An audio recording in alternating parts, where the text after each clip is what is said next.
looking at this really fascinating discovery, a mysterious book, but it's got some seriously strange qualities. Exactly. The source material we looked at paints this picture of a guy, maybe early 40s. Right. And he's just trapped in that daily grind, super monotonous. And he stumbles across this book.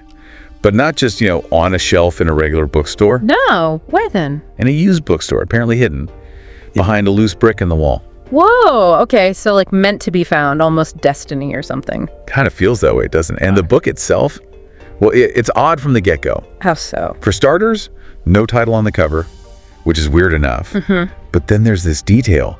The pages, they supposedly shift or change when you're not looking right at them. Get out. Seriously.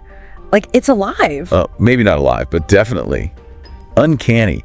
It sets this really surreal tone right away. I'll bet. So what happens when he actually reads it?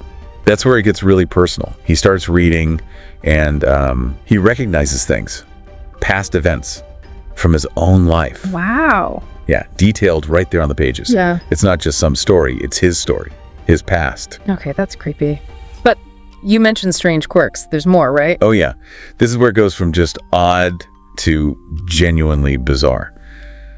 The book starts describing things, moments in his life that haven't actually happened yet. His future. His future, laid out in the book. Imagine reading that. I can't even, that's deeply unsettling, like you said. So what does he do? Just watch it unfold? Well, this is the fascinating part.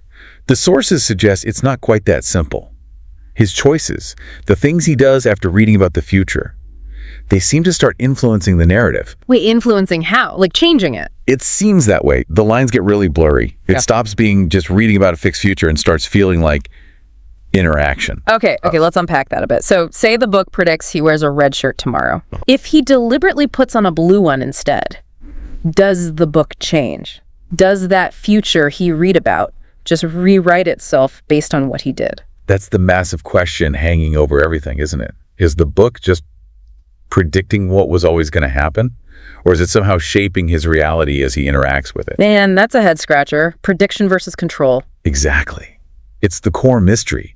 It taps into those really big philosophical questions, free will versus determinism.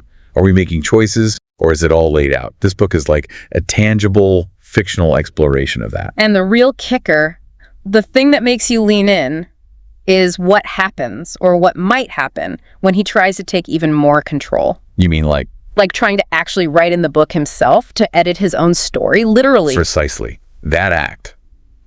Trying to write in it. That's the ultimate test, isn't it? Yeah. What power does this thing really hold? Does it just ignore him? Does the ink vanish? Or does it absorb his changes? Does it fight back somehow? Yeah. Lead to completely unforeseen consequences? And the sources don't tell us. Nope. That crucial point is left hanging. It leaves us with this profound sense of the unknown. Anything can happen.